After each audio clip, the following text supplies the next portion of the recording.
तन्हाइयों में आपका हमराज, आपका चैनल अदब व अंदाज।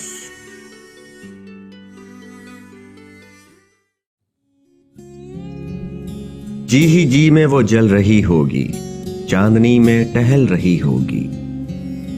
चांद ने तान ली है चादरे अब्र, अब वो कपड़े बदल रही होगी।